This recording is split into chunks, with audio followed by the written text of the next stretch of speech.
अस्सलाम वालेकुम, मैं हूँ सोबिया अशरफ। प्रोग्राम अंदर की बात मुजम्मिल सोरवर्दी के साथ आज की बड़ी बड़ी और गर्मा गर्म ब्रेकिंग न्यूज़ के साथ आपकी खिदमत में हाजिर हैं।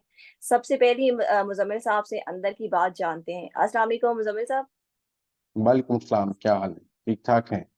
अल्लाह का शुक्र है। मुजम्मिल साहब सबसे पहले तो ये बताएं कि लोधरा में जहांगीर तरीन ने पीटीआई की हमायत याफ्ता उम्मीदवार को अपने हक में कैसे दस्तबरदार करवाया है।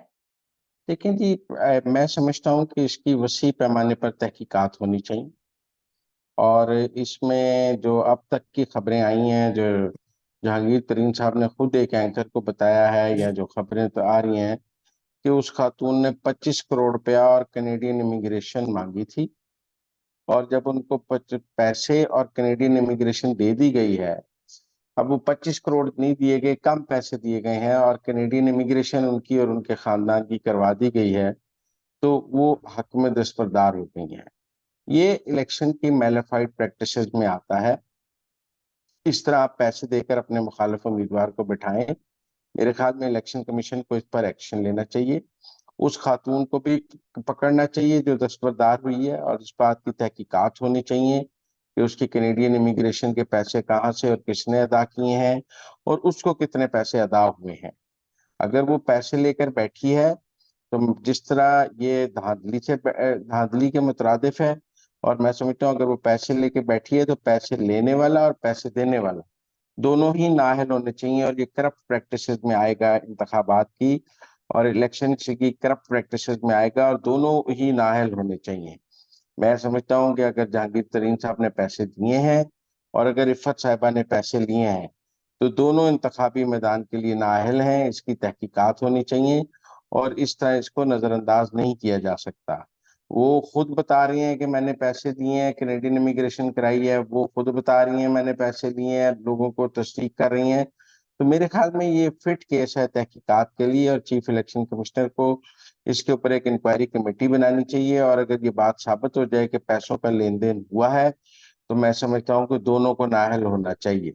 और अगर मुजम्मिल साहब, ये पैसों तो का बहुत बड़ी हैवी डील की गई है और जहांगीर तरीन तो वैसे भी माहिर हैं खरीदो फरोख्त के।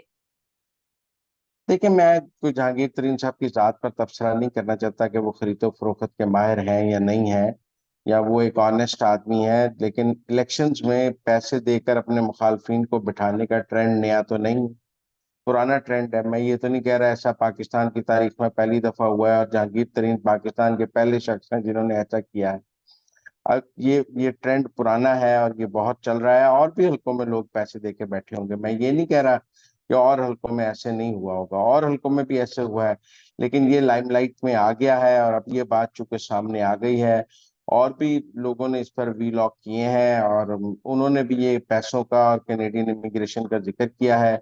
और अगर कैनेडियन इमिग्रेशन और पैसों वाली बात दुरुस्त है कि उस खातून की कैनेडियन इमिग्रेशन के लिए भी पैसे दिए गए हैं और उसको भी पैसे दिए गए हैं कनाडा सेटल होने के लिए, तो फिर मेरे ख्याल में इसकी तहकीकात होनी चाहिए। और हमने तो सुना है लेने और देने वाला दोनों ही दोषी हैं, या दोनों ही करप्ट प्रैक्टिसेस में आते हैं, और दोनों को सजा मिलनी चाहिए। तो मेरे ख्याल में इसकी तहकीकात बहुत जरूरी है, और अगर इस तरह पैसे देकर बिठाने का इल्जाम सच साबित होता है, तो इस पर एक्शन होना चाहिए।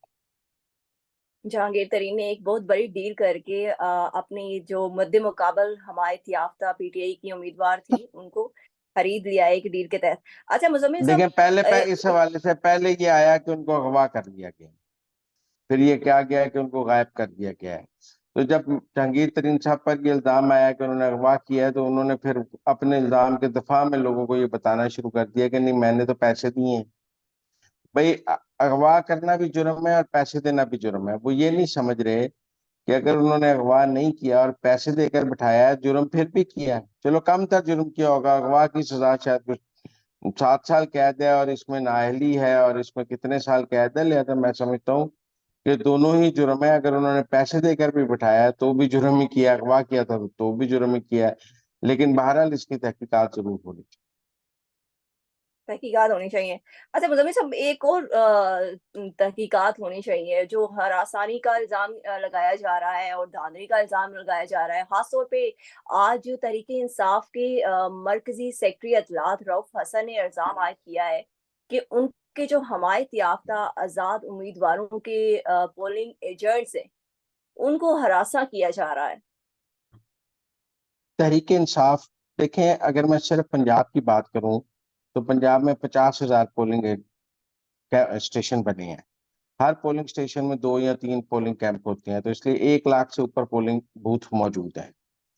अगर 1 लाख पोलिंग बूथ मौजूद हैं तो तहरीक इंसाफ के उम्मीदवार को, अगर उन्होंने पंजाब के तमाम हलकों पे इलेक्शन लड़े हैं, तो 1 लाख तो उन्हें पोलिंग एजेंट चाहिए ही ना। चाहे एमपी और एमएनए का एक ही पोलिंग एजेंट कर लें, वैसे अलग अलग होते हैं। तो 1 लाख पोलिंग एजेंट तो कम से कम पंजाब में तहरीक इंसाफ को चाहिए। इस वक्त तहरीक इंसाफ ऐसी पोजीशन में नहीं है कि उन्हें पूरे पंजाब में 5,000 पोलिंग एजेंट भी मिल जाए। 5,000 ऐसे लोग भी मौजूद नहीं है जो आज तहरीक इंसाफ के पोलिंग एजेंट बनने के लिए तैयार हो 9 मई के बाद। मैं खुद जानता हूं कि जो हमजा शहबाज के मुकाबले पे आलिया हमजा लड़ रही हैं, उनके हल्के में अपील की जा रही थी कि उन्हें पोलिंग एजेंट नहीं मिल रहे हैं। तहरीक इंसाफ को के उम्मीदवार जो आजाद लड़ रहे हैं, उन्हें अपने हल्कों में पोलिंग एजेंट नहीं मिल रहे हैं कि वो अपने हल्के के तमाम पोलिंग स्टेशन पर, पोलिंग बूथ पर अपने पोलिंग एजेंट मुकर्रर कर सकें। लिहाजा 8 फरवरी को आप देखेंगे कि तहरीक इंसाफ के हमायत याफ्ता उम्मीदवार के 80% पोलिंग स्टेशन और पोलिंग बूथ पर पोलिंग एजेंट ही नहीं होंगे। मतलब इसलिए उनके फॉर्म 45 पर दस्तखत भी नहीं होंगे, क्योंकि उनका पोलिंग एजेंट ही नहीं होगा। उन्होंने उन पोलिंग बूथ्स के लिए, उन पोलिंग स्टेशन के लिए अपने पोलिंग एजेंट नामजद ही नहीं किए होंगे। कोई उनका पोलिंग एजेंट बनने के लिए तैयार ही नहीं है, खाली पड़े हैं पोलिंग स्टेशन। और उनको लिस्टें, मैं चैलेंज करता हूँ कि तहरीक इंसाफ वाले अपने किसी भी हल्के में तमाम पोलिंग स्टेशन के पोलिंग एजेंट्स की लिस्ट तो शाया कर दें कि ये लोग हमारे पोलिंग एजेंट बनने के लिए तैयार है। CNIC के तहत कोई भी उनका पोलिंग एजेंट बनने के लिए तैयार नहीं है। माहौल ही ऐसा नहीं है कि कोई छुकर तहरीक इंसाफ का पोलिंग एजेंट बने। लिहाजा आधे तो उनके लोग मफरूर है, अंडरग्राउंड है, 9 मई के मुकदमात में है। ऊपर से इमरान खान ने टिकटें भी सारी 9 मई के मुल्जमान को दे दी हैं। तो लिहाजा मुझे नहीं, ये हकीकत है कि तहरीक इंसाफ के पास इस वक्त पंजाब में बिल्कुल पोलिंग एजेंट्स नहीं है। और 8 फरवरी के इंतखाबात वाले दिन तहरीक इंसाफ के हमायत याफ्ता उम्मीदवार के पोलिंग एजेंट्स पोलिंग कैंप्स पर और पोलिंग बीच पर मौजूद नहीं होंगे, क्योंकि कोई उनका पोलिंग एजेंट बनने के लिए तैयार ही नहीं। पर मुजम्मिल साहब, एक और इल्जाम आयद किया जा रहा है कि खवातीन के पोलिंग स्टेशंस पर पोलिंग का अमल जो है वो सुस्त रखने का कहा जा रहा है। कैसे, जब लोग पहुंच जो खवातीन पहुंच जाएंगी तो सुस्त कैसे रखा जा सकता है? मैं कह रहा हूँ खवातीन के पोलिंग स्टेशन पर PTI का पोलिंग एजेंट ही नहीं होना। कोई खातून उनका पोलिंग एजेंट बनने के लिए तैयार नहीं है। किसने उनका पोलिंग एजेंट इस वक्त बनना है? मतलब ट्विटर पे तो पोलिंग एजेंट नहीं बन सकते ना आप। हाँ, अगर पोलिंग एजेंट बनने की इजाजत टिकटॉक या ट्विटर पे हो तो उनके पास लाखों पोलिंग एजेंट हो सकते हैं, लेकिन पोलिंग एजेंट ने तो पोलिंग बूथ पे जाकर बैठना है। मैंने पहले दिन कहा था कि इलेक्शन ट्विटर या टिकटॉक पे नहीं होना, ये पोलिंग स्टेशन पे होना है। और वोट वही है जो पोलिंग स्टेशन के अंदर हो, वोट ट्विटर और टिकटॉक का वोट नहीं काउंट होगा। तो पहली बात जो 8 फरवरी के इंतखाबात की सामने आ रही है वो ये है कि तहरीक इंसाफ के उम्मीदवार के पास अपने अपने पोलिंग स्टेशन और पोलिंग बूथ्स के लिए पोलिंग एजेंट नहीं। ठीक हो गया। मुजम्मिल साहब, एक और अंदर की बात बताएं। आपके पास टाइम कम है लेकिन हम चाहेंगे जरा टाइम का फायदा उठाया जाए। तहरीके इंसाफ ने आज जो है वो बल्ले का निशान वापस लेने के लिए सुप्रीम कोर्ट में नजरसानी और अपील दायर कर दी है। इसके पीछे क्या मकसद है? अब सिर्फ कल का दिन बाकी रह गया है। कुछ भी नहीं है, तमाम में हुज्जत है। मेरा मतलब है नजर षानी की अपील 10 दिन पहले दायर करते, 15 दिन टाइम गुजार के। मैंने आपको कहा ये बैरिस्टर गौहर और ये सब जो है ना, ये एस्टेब्लिशमेंट के साथ मिले हुए हैं। तो ये अब इलेक्शन गुजर जाने के बाद नजर षानी की अपील दायर करने का क्या फायदा है? मैं ये समझता हूँ कि इसके पीछे शायद ये हो सकता है कि बैरिस्टर गौहर ये चाहते हैं कि उनका इलेक्शन सर्टिफाई हो जाए नजर षानी की अपील में, क्योंकि इमरान खान अब उनको दोबारा तो चेयरमैन बनाना नहीं चाहते हैं। अब तो हमने पहले भी कल के प्रोग्राम में कहा है वो अलीमा को चेयरमैन बनाना चाहते हैं। लिहाजा मैं समझता हूँ कि ये जो नजर षानी की अपील है, ये बैरिस्टर गौहर ने खुद को बचाने के लिए की है। वरना इमरान खान इसमें कोई दिलचस्पी नहीं रखते। जैसे कि अब बुशरा बीबी को भी बनी गाला से अडयाला पहुंचाने की बात हो रही है, पहले खुद ही इजाजत दी है उसको बनी गाला में रहने की। आप बताएं, इमरान खान की मर्जी के बगैर इमरान खान के घर को सब जेल करार दिया जा सकता है? अब जब देखा है कि लोगों ने लान तान शुरू कर दी है और फिर बुशरा और अलीमा की लड़ाई भी सामने आ गई है और अलीमा ने भी शोर मचाया है कि भाई मेरा जेल में है, तुम बनी गाला में यशी कर रही हो, और लोगों ने सवाल करना शुरू कर दिया कि ये आगे जाके वादा अगवा बनेगी। तो आज जो है उन्होंने पटिशन डाल दी है कि मुझे वापस अडियाला डब भेजा जाए। ये फिक्स मैच है, सारे एस्टेब्लिशमेंट के साथ मुक चुके हैं ये लोग, और ये सिर्फ इमरान खान को बेवकूफ बना रहे हैं।